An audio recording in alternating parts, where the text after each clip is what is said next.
चित्त क्या है? चित्त तो बता दिया था, मन बुद्धि अहंकार, तीनों को मिला दो, तीनों का समुच्चय क्या बन जाता है? चित्त बन जाता है। और प्रकृति का उत्पाद है, जड़ है।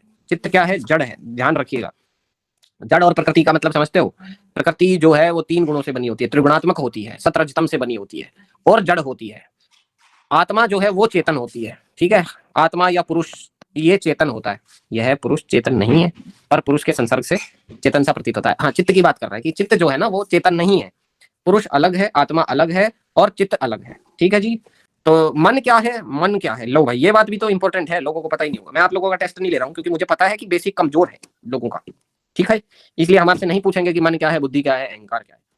मन है संकल्प और विकल्प की शक्ति, इंद्रियों और बुद्धि के बीच की कड़ी। जैसे आपकी इंद्रियां हैं और आपकी बुद्धि है, ठीक है, इन दोनों के बीच में एक चीज है मन।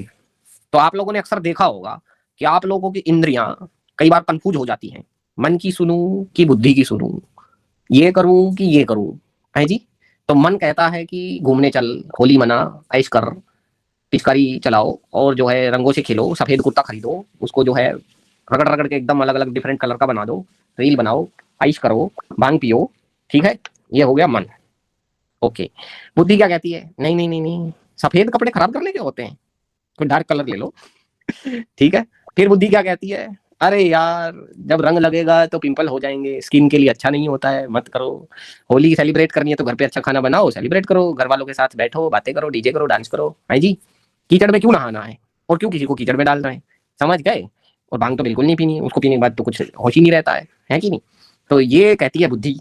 अब आप दोनों के बीच पिस जाते हो, बुद्धि की मानू कि मन की मानू। तो अल्टीमेटली डिसीजन तो आप ही लेते हैं, आत्मा डिसीजन लेती है भाई, ठीक। तो चित्त को सब समझ रहे हैं हम लोग।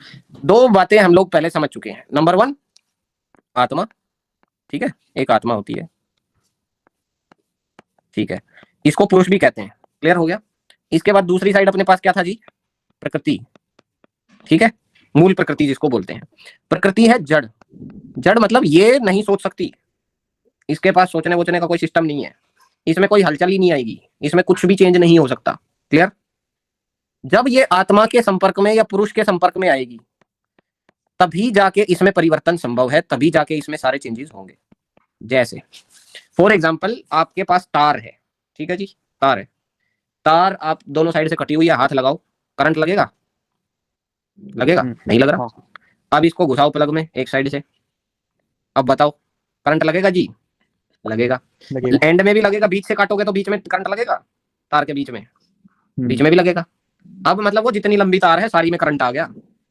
ये बात सबको समझ में आई कि जब प्रकृति पुरुष के संपर्क में आएगी तभी इसका सिस्टम हिलेगा, ना तो हिलने का नहीं, जड़ है, ठीक। चेतनता आएगी तो सारी प्रकृति में आ जाएगी और इसमें बड़े चेंजेस शुरू हो जाएंगे, क्लियर हो गया सबको।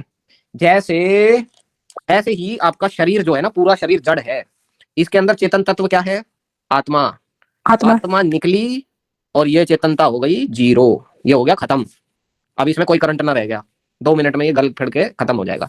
और जब तक इसमें आत्मा है, ये हाथ भी ऊपर कर रहा हूं तो हो रहा है, दूसरा हाथ ऊपर कर रहा हूं तो भी हो रहा है, उंगलियां चला रहे हैं तो भी चल रही है, सांसें भी चल रही है, आंखें भी देख रही है, कान भी सुन रहे हैं, दांत भी है, चबा भी पा रहे हैं, बोल भी पा रहे हैं, सारे एक्शन हो रहे हैं।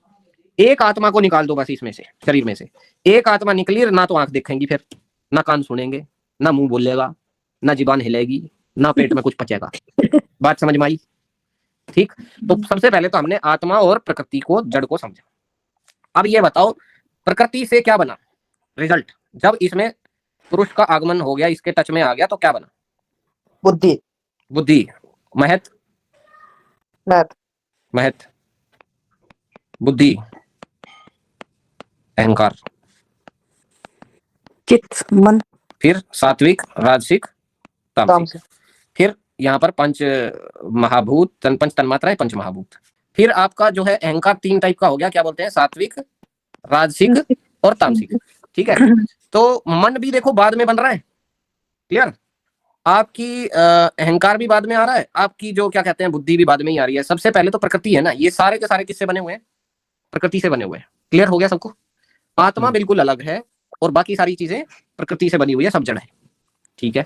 तो इन बातों से, लेफ्ट राइट वाली बातों से हमें ये समझ में आ गया कि चित्त भी जो है ना, ये भी जड़ है। बात समझ गए? चित्त में कुछ भी नहीं हो सकता जब तक आत्मा है, तो चित्त का अस्तित्व है, आत्मा खत्म, चित्त खत्म, ठीक। चलो, आत्मा तो खत्म कभी होती नहीं शरीर में जब नहीं रहेगी तब की बात हो रही है। ओके, अब सबसे पहले देखेंगे चित्त के 3 घटक। मन, मन का काम क्या है? संकल्प विकल्प की शक्ति। संकल्प और विकल्प क्या होता है? संकल्प का मतलब है मैंने ये काम करना है, जैसे मैंने ये गिलास उठाया, ये मेरा संकल्प था, मैंने सोचा कि चलो उठाते हैं इसको। विकल्प, मेरे पास विकल्प था कि मैं गर्म पानी पीऊं या ठंडा पानी पीऊं, मेरे सामने दोनों रखे थे। ठीक, तो संकल्प और विकल्प का अंतर समझ में आया? किसी भी कार्य को करने के लिए, एक्शन के लिए मन में जो भावना आती है उसको संकल्प कहते हैं। कुछ करने की भावना को संकल्प कहते हैं। ठीक है, तो संकल्प और विकल्प की शक्ति किसकी है? मन की है। यानी कि जो जो चीज आपको मतलब कुछ करने के लिए आपका मन कर रहा है ना, जैसे मैं बोल रहा था मेरे को जाना है ऋषिकेश, तो ये काम कौन करा रहा है भाई? मन। मन ही है जो ये ऐसा बोल रहा है कि ये काम कर ले। इंद्रियों और बुद्धि के बीच की कड़ी है। इंद्रियां क्या करती हैं?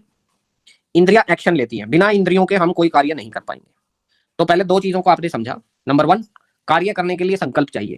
बिना संकल्प के कोई कार्य नहीं हो सकता। मान लो मैं ये बैठा हूं, मैंने संकल्प ही नहीं करना, मैंने उठा ही नहीं है गिलास, मैंने संकल्प ही नहीं है मेरे अंदर। बात समझ में आई? तो गिलास उठेगा? नहीं उठेगा। तो संकल्प पहला कार्य। दूसरा इंद्रियां। अगर मैंने संकल्प कर लिया गिलास उठाना है, तो बिना इंद्रियों के उठा लूंगा? बताओ, नहीं उठेगा। क्लियर? तो संकल्प पहली चीज, दूसरा इंद्रियां। अब आता है इंद्रियों और बुद्धि के बीच की कड़ी है। अब बुद्धि पे भी पहुंचेंगे, बुद्धि का काम क्या है वो भी देखेंगे। दूसरी बात, अब आ जाते हैं बुद्धि पे। बुद्धि का काम क्या है भाई?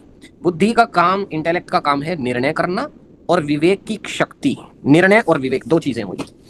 बुद्धि का काम है डिसाइड करना। मन ने 2 रास्ते बताए, मन कभी इधर जाता है, मन कभी उधर जाता है, मन कभी उधर जाता है। तो मन को टिकाएगी कौन? बुद्धि।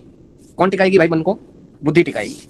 ठीक, बुद्धि का काम है निर्णय करना कि ये वाला काम करना है कि ये वाला करना है। मन चंचल भागता भागता रहता है, बुद्धि जहां बोल देगी वहां टिक जाएगा। क्लियर? डिसीजन का काम किसका है? बुद्धि का है। दूसरा है बुद्धि में विवेक की शक्ति। विवेक तब आता है जब आपको अच्छा खासा ज्ञान हो और वो ज्ञान भी शुद्ध हो। शुद्ध ज्ञान के बाद ही विवेक का जागरण होता है। कई लोगों को उल्टा पुल्टा ज्ञान भी होता है। उल्टे पुल्टे ज्ञान को विवेक नहीं कहते, उससे विवेक नहीं आता। विवेक का मतलब है रिफाइंड नॉलेज। समझ में आई सबको बात? अगली बात, विवेक के लिए क्या चाहिए? ज्ञान। और ज्ञान कैसा चाहिए? शुद्ध। और शुद्ध कब आएगा? जब अंधकार मिटेगा। अंधकार कब मिटेगा? जब वृत्तियां हटेंगी। तो वृत्तियों का आवरण जब हटता है तभी जाग करके विवेक ख्याति का जागरण होता है। ये बात आगे पढ़ेंगे सूत्रों में। अध्यवसाय करती है, डिटर्मिनेशन करती है। देखो, संकल्प मन ने भी किया, लेकिन यहाँ पे संकल्प डिटरमाइंड हो जाता है। मतलब बुद्धि हावी पड़ जाती है किसके ऊपर? मन के ऊपर। ये बात सबको समझ में आई? अब आ जाते हैं अगली चीज पे, अहंकार। अहंकार का मतलब है मैं मेरा की भावना, अभिमान का आश्रय। ये मेरा है, ये मैं हूं, माई माई माई। जितना माई माई करोगे इसे कहते हैं अहंकार। जैसे एक सेंस ऑफ बिलोंगिंग आती है। मैं ऐसे बता रहा हूँ, ये अपना टैबलेट है, ये अपना पेन है, ये अपना फोन है, इसको कोई भी आकर के अभी उठा के ले जाए मैं ले जाने दूंगा? ठीक है? नहीं। क्यों? भाई मेरा है, मैंने खरीदा था, पैसे दे रखे ठीक है? तो ये जो मैं की भावना है ये किसकी वजह से आई? अहंकार की वजह से आई। तो अब आप कहोगे सर अहंकार सही भी है। देखो, प्रैक्टिकल यूज में जब चलोगे तो अहंकार ठीक है, लेकिन जब आप योग के मार्ग में चलते हैं, साधना के मार्ग में चलते हैं, तो अहंकार को नष्ट करना पड़ता है। आपको अपनी सारी प्रिय वस्तुएं छोड़नी पड़ेगी। आप लोगों के पास थोड़ा सा कुछ मिल जाए तो भैया कितना अहंकार हो जाता है कि ए बेटे अपने पास पैसे हैं, अपने पास गाड़ी है, अपने पास हेलीकॉप्टर, अपने पास ये अपन। कभी कभी लगता है अपन ही भगवान है। ठीक है?